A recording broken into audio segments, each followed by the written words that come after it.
Hello दोस्तों, मैं विकास एक बार फिर से आप सभी का स्वागत करता हूं आपके अपने YouTube चैनल पर। तो चलिए, कैसे हैं सब लोग? उम्मीद है सभी साथी हमारे अच्छे होंगे। तो चलिए शुरुआत करते हैं आज की क्लास की। और हेडिंग यहाँ पे लगी हुई है, किसकी बात कर रहे हैं हम लोग। तो जो नए साथी होंगे उनके लिए थोड़ा सा रिवीजन करेंगे और फिर क्लास को आगे करेंगे। तो चलिए शुरुआत करते हैं। फिर पहली बात हमने की थी कि आज ये जो तुगलक वंश है ये समाप्त हो जाएगा आज, जो नए साथी होंगे, क्योंकि आपको पीछे की क्लासें देखनी पड़ेंगी, पर तभी आपको सारी क्लासें समझ में आएंगी पूरा। और हमने शुरुआत की थी 712 ईस्वी से, मध्यकालीन भारत की बात कर रहे हैं हम लोग। और मध्यकालीन भारत में हम लोग साथी पहुंच चुके हैं दिल्ली सल्तनत में, और धीरे धीरे आगे बढ़ रहे हैं। तो अगर आप पूरा करना चाहते हैं तो आपको शुरुआत वहीं से करनी पड़ेगी, तभी आपको सारी चीज़ें सीक्वेंस से समझ में आती हुई आगे बढ़ेंगी। तो चलिए इसकी शुरुआत करते हैं आज। देखें, इसकी जो तीसरा शासक होता है इसकी बात कर रहे हैं हम लोग, तुगलक, फिरोज शाह तुगलक की। और इसकी प्रमुख प्रमुख बातें कर ली थी, कहाँ से कहाँ हमारा क्वेश्चन बनता है, उन सारी चीज़ों की बात कर ली थी हमने। तो देखिए, पहली बात हमने इसकी क्या की थी कि पहली चीज़ तो यह हिंदू माता से उत्पन्न शासक होता है। इसकी हिंदू माता का जो नाम होता है जीजी सैला, इसकी माता का नाम होता है। हिंदू राजपूत महिला होती है। 5 कुल शासक होते हैं हिंदू राजपूत महिला से उत्पन्न, उनके आप नाम बताइएगा, ठीक है भाई, कमेंट बॉक्स में, जो साथी पूरी क्लास देखेंगे। और पूरी चीज़ें हम आपको बता चुके हैं। और ये जो तुगलक वंश के ये जो शासक होते हैं, ये कैसे शासक हैं? ये कैराना तुर्क हैं।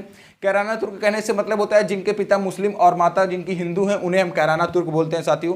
और इसके पिता का नाम रज्जक था, माता का नाम जीजी सैला, और हिंदू राजपूत महिला थी वो। और उसके बाद हमने आपको बताया था कि इसका जो वास्तविक नेम होता है कमालुद्दीन फिरो। आपसे वास्तविक नेम अगर पूछ लिया जाता है तो इसका वास्तविक नेम कमालुद्दीन फिरो होता है। और उसके बाद हमने बात की थी कि यह जो है पहला कार्य इसका क्या होता है। पहला कार्य हमने जब फिगर बना के हमने बात की थी, पहला होता है कि इसको हेनरी एलियट और एल्फिंस्टन ने इसको क्या कहा, दिल्ली सल्तनत का सल्तनत कालीन अकबर कहा।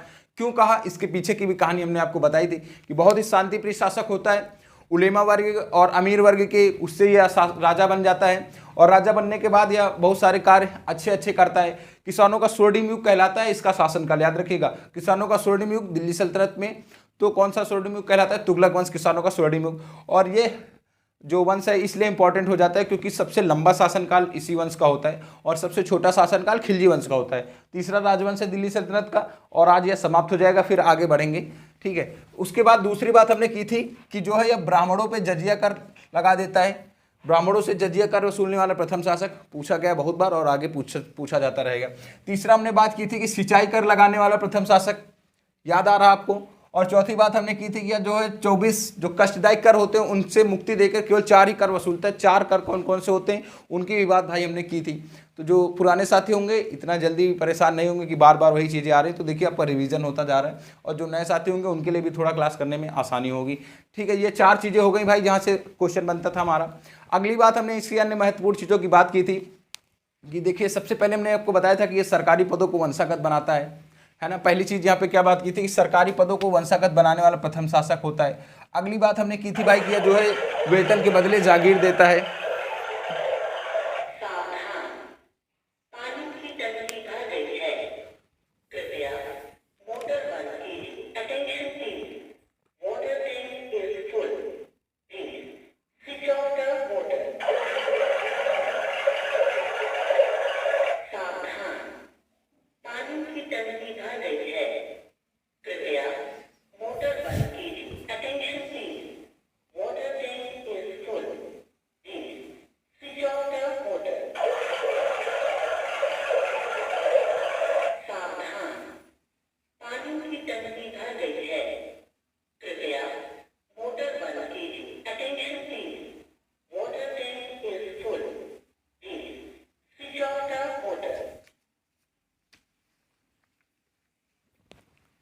चलिए फिर से वापस आते हैं। देखिए क्या चीजें बात कर चुके हैं हम कि पहली सरकारी पदों को वंशागत बनाया, वेतन के बदले जागीर देना प्रारंभ की। और ये जो विस्तार से इन सारी चीज़ों की बात हमने क्लास में की है, साथ ही आपके लिए यहाँ पे थोड़ा सा वो कर रहे हैं, ठीक है। और अगली चीज़ क्या बात की थी हमने, इसने जो महत्वपूर्ण जो कह सकते हैं संस्थान स्थापित किए थे। जैसे हमने आपको बताया था कि ये दासों से बहुत ज़्यादा प्यार करता था। जो दास होते थे उनके लिए या बहुत सारे अच्छे अच्छे कार्य किया। दासों के लिए भी स्वर्णिम युग इसी का शासनकाल बन जाता है।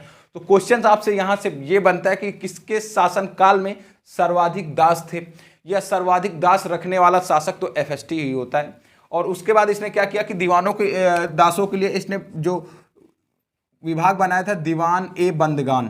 कौन सा विभाग था वो? दीवान ए बंदगान, ठीक है, दासों के लिए ये विभाग था। इसमें क्या था कि सर्वाधिक दास थे, इसके लगभग 2 लाख के करीब इसके पास दास थे। और उसके बाद हमने आपको एक चीज़ बताया था कि सर्वाधिक दास रखने वाला ये शासक हो जाता है। दासों के व्यापार पे रोक लगा देता है, जो दासों का इधर उधर किया जाता है ना, दासों का पहले दासों का बाजार आपने सुना था अलाउद्दीन खिलजी के समय में, उस पर इसने रोक लगा दी।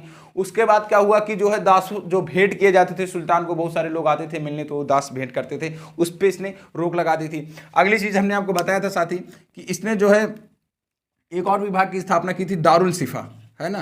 कौन से विभाग की स्थापना की थी? दारुल शिफा। यह कौन सा दवा खाना था, फ्री में दवाई मिलती थी भाई सबको, ठीक है। अगला इसने स्थापित किया था दीवान ए खैरात। कौन सा? दीवान ए खैरात।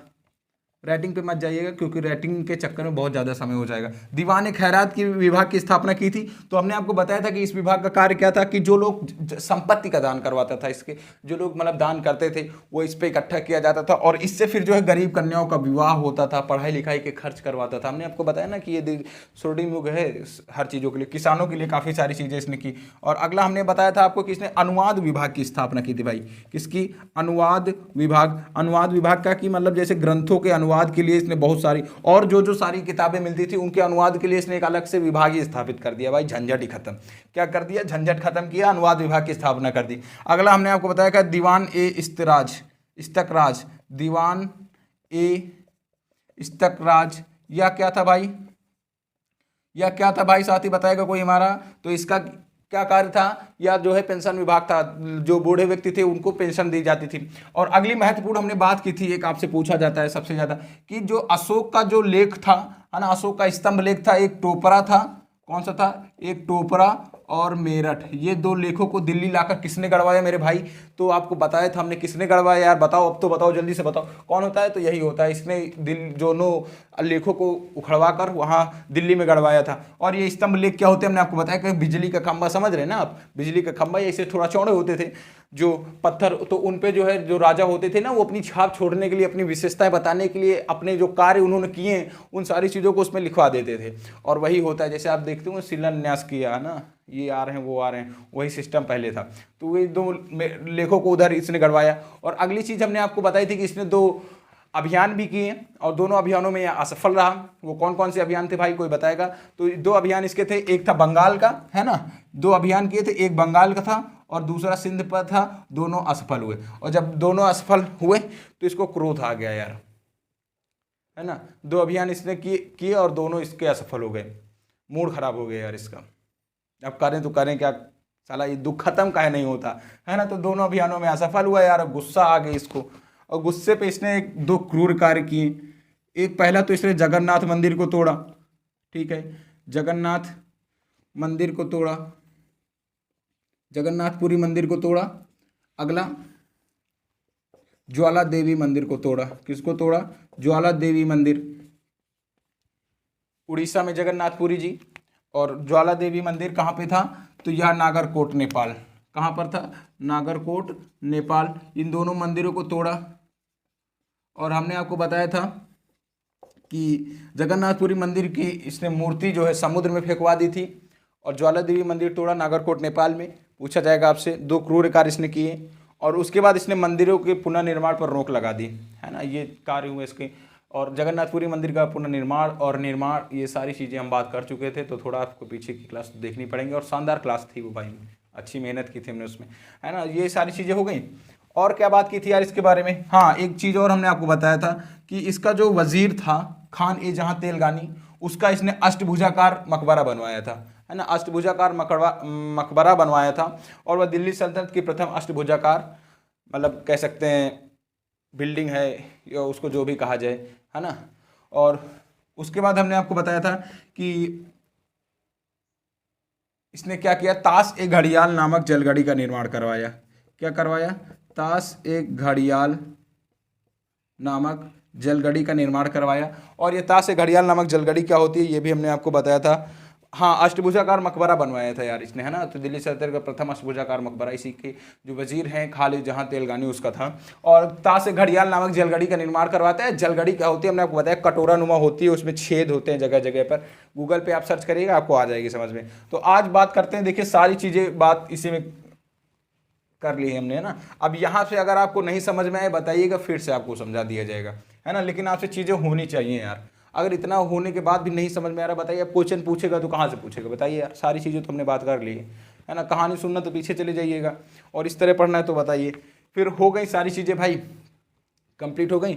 अब आपसे बात करते हैं, जैसे हमने आपको बताया था कि शरीयत के अनुसार जो है शासन चलाने वाला भी या प्रथम सुल्तान होता है, साम्राज्य चलाने वाला। और चलिए अब बात करते हैं फिर आगे की। देखिए ये जो है हमने आपको बताया कि काफ़ी सारे जो इसने PWD विभाग की स्थापना भी की थी, उसकी बात अभी हमने नहीं की है। तो ये सार्वजनिक निर्माण विभाग की स्थापना की थी, उसी के तहत इसने कई सारे नहर बनवाए, लगभग 300 नगर बसाएं, बहुत सारे बाग बगीचे सड़क, बहुत सारे कार्य किए इसने। क्योंकि आप खुद ही सोचिए कि भैया जो है युद्ध वगैरह करता नहीं था, और 2 युद्ध किए उसमें असफल हो गया, तो फिर इसने क्या किया, यही सारे कार्य किए। तो अगली चीज अब हेडिंग लगा लीजिएगा आप कि FST के द्वारा बसाए गए प्रमुख नगर, बसाए गए या बसाए गए लिखा हुआ है भाई, बसाए गए प्रमुख नगर, इनकी बात करते हैं, ठीक है। प्रमुख नगर, क्योंकि आपसे पूछ लिया जाता है यार, और पूछ लिया जाता है तो आपको आना चाहिए, नहीं आएगा तो फिर काम गड़बड़ा जाएगा। प्रमुख नगर, तो पहली बात करते हैं यूपी की, तो लिखिएगा यूपी में कौन कौन से इसने यूपी में 2 नगर बसाए यार। पहला होता है, अब कंट्रोल लेने जाते हैं, मिर्ज़ापुर का नाम सुना है आपने, तो जो भैया होते हैं, भैया का नाम तो आपको पता ही है, वो जाते हैं कंट्रोल लेने। कहाँ का कंट्रोल लेते हैं, कोई बताएगा? जौनपुर का, है ना। आए भैया हम कंट्रोल लेने, तो पहला नगर इसने बसाया जौनपुर। फ़ोन कर देता है कि आ रहे हैं भैया, तो जौनपुर नगर इसने बसाया। और आपसे पूछा जाता है कि जौनपुर तो इसने बसाया, और किसकी याद में बसाया, तो इसने अपने भाई MBT जोना खां, जिसको बोलते हैं भाई जोना खां की याद में, जोना खां की याद में बसाया था। कौन सा नगर? जौनपुर इसने बसाया था, ठीक है। चीज़ें आपको भाई समझ में आनी चाहिए, अगर नहीं आती हैं तो आप बताइए, लेकिन ये ज़रूर याद रखिएगा कि किसकी याद में बसाया, ये पूछा जाता है आपसे, और वो तो कोई ज़रूरी नहीं है। और अगला लिखिएगा फिरोजाबाद।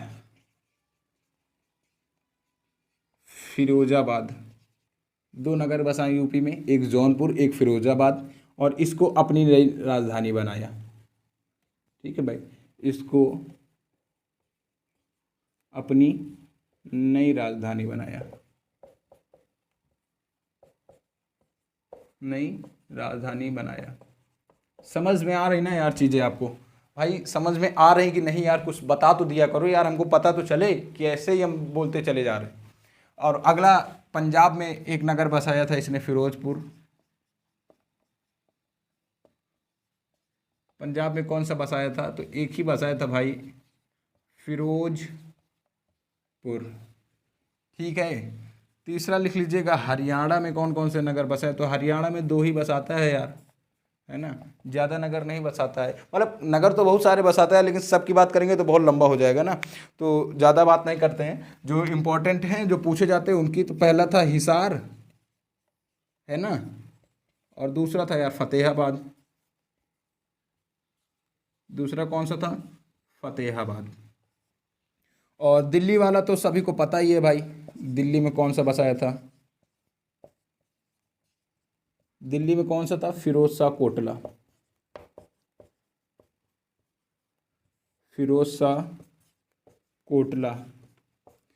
शाह कोटला नगर था।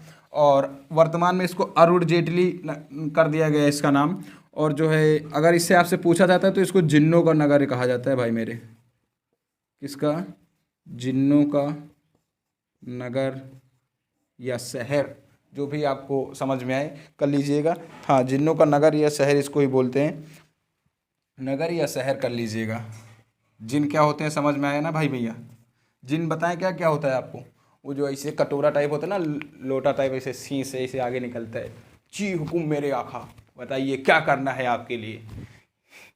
तो वही है जिन, है ना, उसी को कह दिया गया जिन्नों का नगर। समझ में आया ना भाई? देखो पूछा जाएगा आपसे क्वेश्चन कि यूपी में जौनपुर की स्थापना किसने की बताइएगा आप कमेंट बॉक्स में। उसके बाद किसकी याद में की? इस तरीके के प्रश्न बनते हैं आपसे, ये तो पूछा जाता है भाई, ये पूछा जाता है, सारी चीज़ें पूछी जा सकते हैं। तो ये कंप्लीट कर लीजिएगा, फिर इसके जो नहर इसने बनवाए उनकी बात करते हैं, फिर क्लास को एंड करेंगे। सारी चीज़ें दिख रही ना बराबर जी, बढ़िया है। अब यार अकेले ही रहना पड़ता है ना, कोई आने वाला है तो नहीं देखने वाला। अब एक बार उधर जाके देखो, फिर से इधर आओ, बहुत झंझट है यार इन सब चीज़ों में। झंझट तो कुछ नहीं, लेकिन आप करना चाहते हैं तो आसान भी है। तो भाई जल्दी कर लीजिएगा, इसको साइड हो जाते हैं, जल्दी से करिएगा, फिर हटाते हैं, फिर आगे बात करेंगे।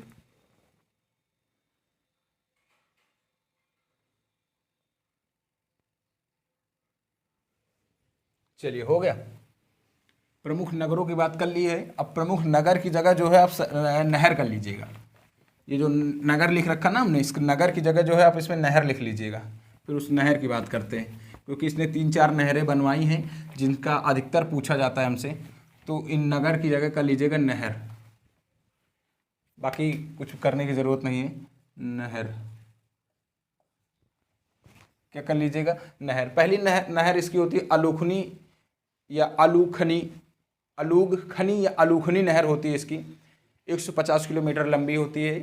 दूसरी रजबहा होती है, और एक तीसरी होती है इसके सिमोर से झांसी तक, सिमोर सतलज नदी से लेकर झांसी तक होती है इसकी नहर, वो सबसे लंबी नहर होती है। 3 नहर की बात करेंगे, रजबहा, अलूखनी और सिमोर से झांसी तक, जो सबसे लंबी नहर है इसकी। और जो रजबहा है वो 96 मील की है, और वो जो अलूखनी है वो 150 किलोमीटर की है। तो चलिए लिखिएगा, अलूखनी नहर लिखेंगे पहले कि कौन सी लिखेंगे? चलिए शुरू करते हैं। यमुना से हिसार तक,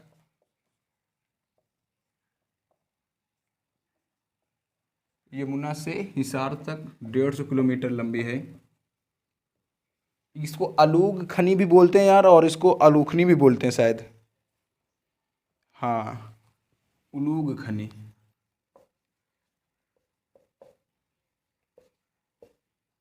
उलूग खनी या अलूखनी नहर। ठीक है, एक चीज़ बताइएगा आप, जो है यमुना नदी हरियाणा में बहती है कि नहीं, बताइएगा आप लोग, है ना। यमुना नदी जो है हरियाणा में प्रवाहित होती है, बहती है या नहीं, बताइएगा आप हमें। और हरियाणा में कौन कौन से नेशनल पार्क है उनकी भी बात आप हमें बताइएगा कमेंट बॉक्स में। दूसरी लिख लीजिएगा, सतलज से घग्गर तक, है ना। हाँ, सतलज से घग्गर तक,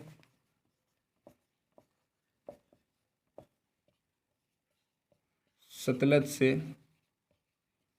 घग्गर तक इस नहर का नाम है रजबहा। कौन सी नहर है यार ये रजबहा है, 96 मील की।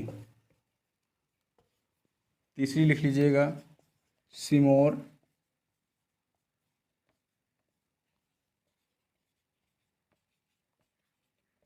सतलज से झांसी तक,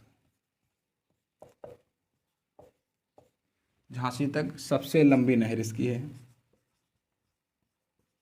सबसे लंबी नहर। हो गई, नहरों की भी बात हो गई। अगला लिख लीजिएगा, इसने अपनी आत्मकथा लिखा है ना। वो अपनी स्वयं की रचना की है इसने, फतवा फिरोज शाही इसकी जो पुस्तक का नाम होता है, उसने इसमें स्वयं अपनी रचना की है। फतुहा फिरोज शाही में इसने अपनी स्वयं की रचना की है, लिख ली। FST ने अपनी आत्मकथा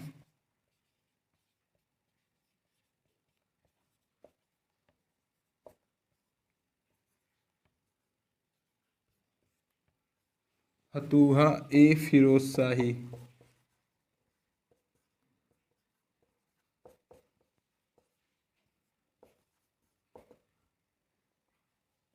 फिरोज शाही में की। और भाई अगर इसकी आपसे रचना पूछ लिया जाता है ना, तो लिख लीजिएगा रचना स्वयं की, रचना स्वयं की। फतवा फिरोज शाही किसकी आत्मकथा है, क्वेश्चन हमारा ऐसे भी बनता है। तो किसकी आत्मकथा है? FST की आत्मकथा है, और इसने रचना स्वयं की है। समझ में आ गया ना चीज़ें आपको? अगर नहीं आता है भाई तो बताइए, फिर से बताते हैं आपको। 3 नहरों की बात की है, यमुना से हिसार तक। और क्वेश्चन सबने ये पूछा आपसे कि जो है हरियाणा में यमुना नदी बहती है कि नहीं बहती है, ये बताइएगा आप हमें। और ये चीज़ें समझ में आ रही ना भाई, कि यमुना से हिसार तक 150 किलोमीटर लंबी नहर बनवाता है किसानों के लिए, और बहुत सारी चीज़ें करता है। तो जल्दी से कर लीजिएगा, फिर आगे की बात करते हैं इसके। चलिए करिएगा, हम हटते हैं साइड।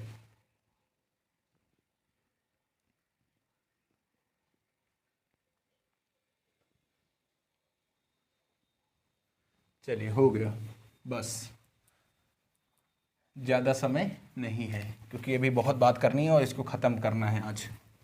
ये ख़त्म हो जाएगा 3 क्लासों में, ये ख़त्म हो गया ना, क्योंकि यार ये इम्पोर्टेंट था यार, और इससे प्रश्न भी बनते हैं, तो इसीलिए थोड़ा समय लगा। समय क्या लगना है, अब आके आपको पूरी कहानी सुना के चले जाएँ एक एक चीज़। अब लिखना भी पड़ता है यार, ना लिखो तो उसमें भी दिक्कत हो जाती है ना। तो लिखिएगा एफएसटी के शासनकाल में, शासनकाल में आपने बर्नी का नाम सुना होगा ना। बर्नी के अनुसार माली जुल्हा किसको कहा है बर्नी ने, बताइए। रसोईया किसको कहा है बर्नी ने।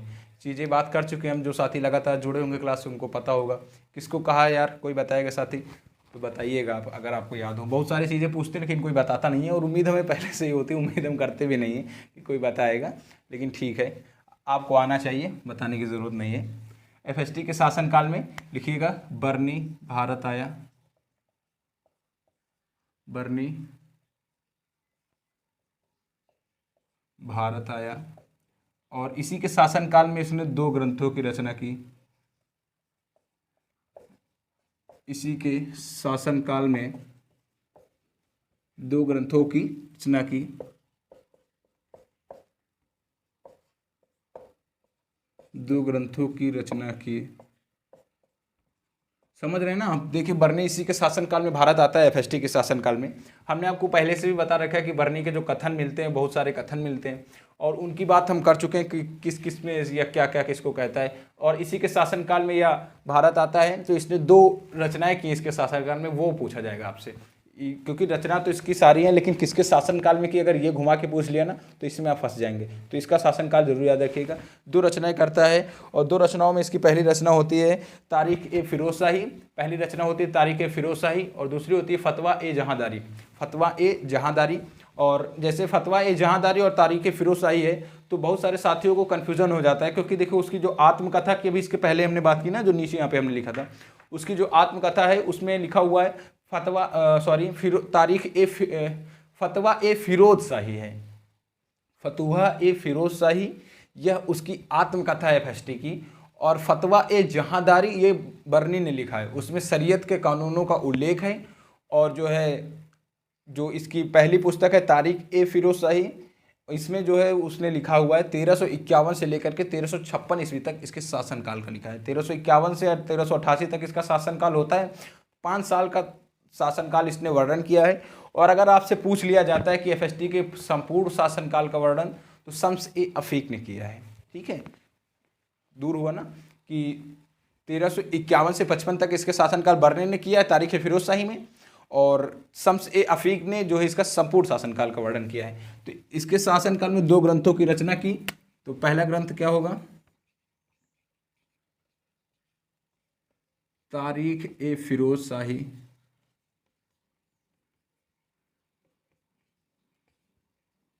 और दूसरा क्या होगा, फतवा ए जहांदारी। ए जहांदारी, इसमें क्या था, तो इसमें हमने आपको बताया कि लिखिएगा एफएसटी के 1351 से 1356 तक का शासनकाल का वर्णन किया गया है। किसका, शासनकाल का वर्णन। और इसकी अगर बात करें तो इसमें जो है शरीयत के कानूनों का उल्लेख है। जो हमने आपको बताया ना कि इसने बहुत सारे 24 काश्तदाई करों को मुक्त करके केवल 4 कर लिए, और कई सारी चीज़ें की, कानूनों का उल्लेख। हो गया ख़त्म यार ये भी। अब बचा हुआ है इसके जो इसके बाद जो शासक बनते हैं, और दिल्ली सल्तनत का पतन भी यहीं से प्रारंभ हो जाता है। तैमूर लंग का आगे आक्रमण हो जाएगा 1398 ईस्वी में, फिर वहीं से दिल्ली सल्तनत का पतन मान लिया जाता है इसके शासनकाल के बाद, क्योंकि इसके शासन करने के बाद कोई भी दमदार शासक बनता नहीं है। और फिर जब आप इतने बड़े राजा हो के शांति प्रिय रहेंगे तो सभी आपको दबा ही देंगे। तो ये नोट कर लीजिएगा, ये इंपॉर्टेंट है मेरे भाई। फिर आगे बात करते हैं, चलिए जल्दी करिएगा, फिर आगे बढ़ते हैं।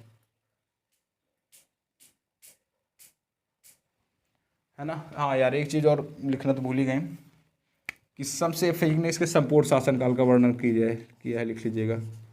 शम्स ए अफीक ने एफएसटी के संपूर्ण शासनकाल का वर्णन किया, संपूर्ण शासनकाल का वर्णन किया।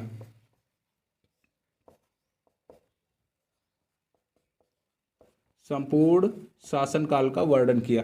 ठीक है, अब खत्म हुआ ना यार, समझ में आ गई भाई सारी चीजें कि नहीं यार। जितनी भी चीजें थी इससे जुड़ी हुई सारी चीजों की बात हम कर चुके हैं। इसकी मृत्यु के बाद नासिरुद्दीन गयासुद्दीन तुगलक शाह द्वितीय शासक बनता है। उसके बाद अबू बकर, फिर नासिरुद्दीन शाह तृतीय शासक बनता है। फिर जो इसका अंतिम शासक होता है नासिरुद्दीन मोहम्मद शाह, अंतिम शासक होता है। अलाउद्दीन सिकंदर शाह उसके पहले, और उसके पहले नुसरत शाह भी बनते हैं। नासिरुद्दीन तुगलक शाह अंतिम शासक होता है, और उसी के शासनकाल में 1398 ईस्वी में तैमूर लंग का आक्रमण हो जाता है। और तैमूर लंग का प्रथम मध्य एशिया का शासक होता है, बहुत ही धुआंधार शासक करता है, बहुत ही मतलब खतरनाक राजा होता है, आक्रमण करता है, लूटपाट करके ले जाता है। और उसका प्रथम जो प्रमुख सहयोगी होता है, क्योंकि देखिए कहीं पर भी आप आक्रमण करने जाएंगे अगर कहीं दूसरे देश, तो वहाँ का एक आदमी आपके पास होना चाहिए, बहुत खास आदमी होना चाहिए जिसको सारी चीज़ों के बारे में जानकारी हो, वो उसी से आप फिर आक्रमण करेंगे। आपने पीछे देखा भी है कि कैसे कैसे क्या क्या हुआ है, और अभी आगे आप और देखेंगे कि कैसे कैसे भारत में आक्रमण हुआ है, किसकी किसकी सहायता से। और फिर होता क्या है कि खिज़ खां इसका प्रमुख सहयोगी होता है, और वो आक्रमण कर देता है 1398 ईस्वी में, और यहीं से दिल्ली सल्तनत का प्रथम प्रारंभ हो जाता है। और फिर इसी के शासनकाल में ख्वाजा जहां जो जौनपुर में सरकी राज्य की स्थापना कर देते हैं, कब 1414 ईस्वी में। और फिर से यह शासन खत्म हो जाता है, आगे फिर आ जाता है सैयद वंश।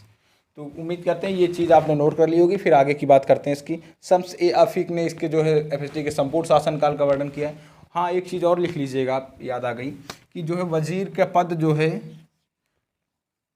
इसके बाद अब वजीर के पद का समापन है। वजीर के पद का स्वर्णिम युग, वजीर के पद का स्वर्णिम युग तुगलक वंश, ठीक है, तुगलक वंश कहलाता है। तुगलक वंश कहलाता है। खत्म हुआ यार ये। अब बात करते हैं इसके शासनकाल की। इसकी मृत्यु के बाद कौन राजा बनता है, कौन क्या होता है, फिर उसके बाद ये चीज़ खत्म हो जाएगी। फिर आगे बढ़ेंगे, तो आप इसको नोट कर लीजिएगा जल्दी से, फिर आगे बढ़ते हैं। पानी नहीं यार कहीं।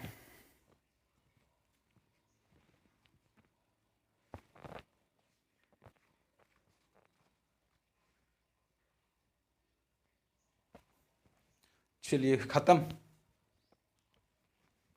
शासकों का क्रम लिख लीजिएगा इसके बाद, फिर खत्म हो जाएगी ये। अब वो आप अपने हिसाब से लिख लीजिएगा कि जो है दिल्ली सल्तनत का प्रथम इसी के अंत के बाद, मतलब इसके शासनकाल के खत्म होने के बाद मान लिया जाता है। तो इसके बाद 3 राजाओं की बात कर चुके हैं। देखिए आपसे एक प्रश्न और पूछा जाता है कि सबसे ज़्यादा राजा किस वंश में हुए, तो 11 तो गुलाम वंश में होते हैं और 9 इसमें होते हैं तुगलक वंश में। हमने आपको बता दिया है, 9 के 9 के भी हम लिख देंगे आप पूरा, तो उससे आप समझ लीजिएगा। तो नासिरुद्दीन तुगलक शाह द्वितीय होता है शासक इसके बाद, है ना, लिखिएगा।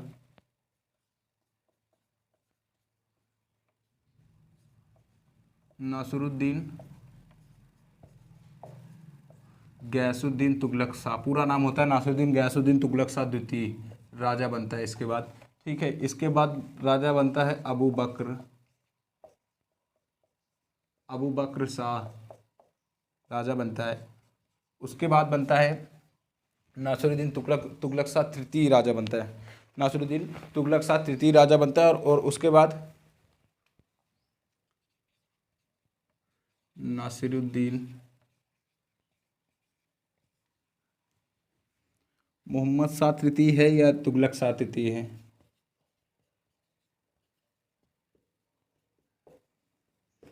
तुगलक शाह तृतीय, ये आपसे पूछा नहीं जाएगा यार, ये हम आपकी जानकारी के लिए। अलाउद्दीन सिकंदर शाह, अलाउद्दीन सिकंदर शाह, कितने हो गए?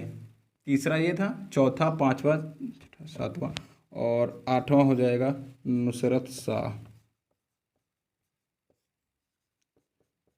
नुसरत शाह और 10वां हो जाएगा नासिरुद्दीन मोहम्मद शाह,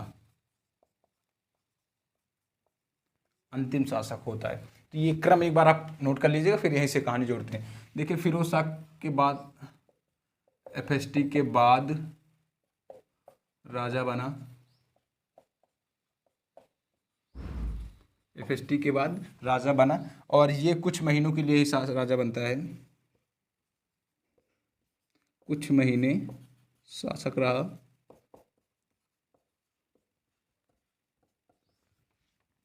कंप्लीट कर लीजिएगा इसको, फिर आगे बात करते हैं। तो चलिए, उम्मीद है आपने इसको कर लिया होगा, फिर आगे बात करते हैं।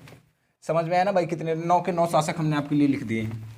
अब बताया हमने आपको कि फिरोज शाह के बाद शासक कौन बनता है, तो राजा बनता है नासिरुद्दीन गयासुद्दीन तुगलक शाह द्वितीय राजा बनता है। यार बड़ा झंझटी नाम है, लेकिन अब पढ़ना पड़ रहा है, क्या करेंगे। तो लिखिएगा, तुगलक वंश का अंतिम शासक,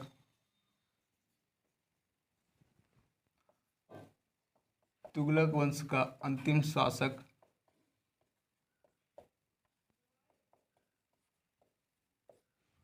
अंतिम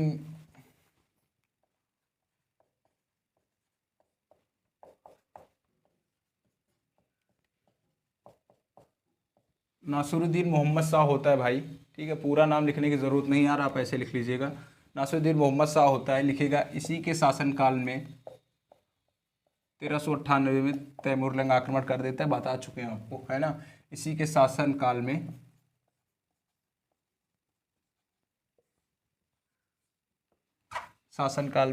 मध्य एशिया के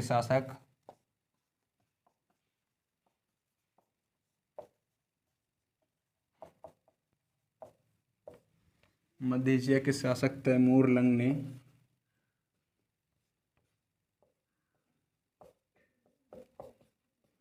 1398 ईस्वी में दिल्ली पर आक्रमण कर दिया।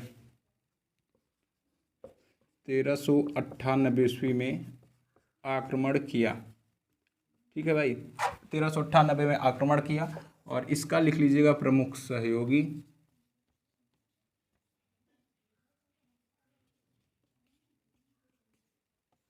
इसका प्रमुख सहयोगी कौन था, तो खिज्र खां।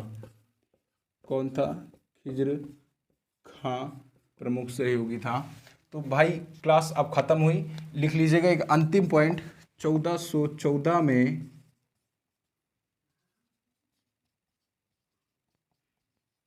मोहम्मद शाह की मृत्यु हो जाती है।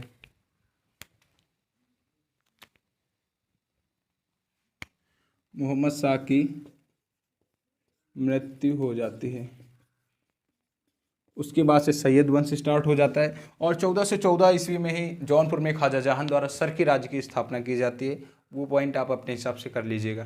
ठीक है, फिर इसको समाप्त करते हैं। ये लिख लीजिएगा यार, 1414 में किसकी मृत्यु हो गई भाई,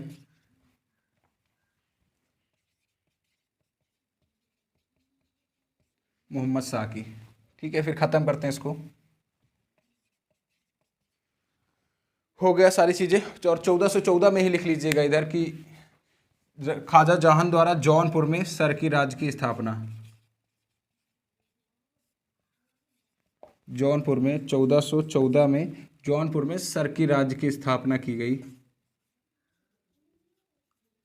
सरकी राज्य की स्थापना ख्वाजा जहां द्वारा। ठीक है,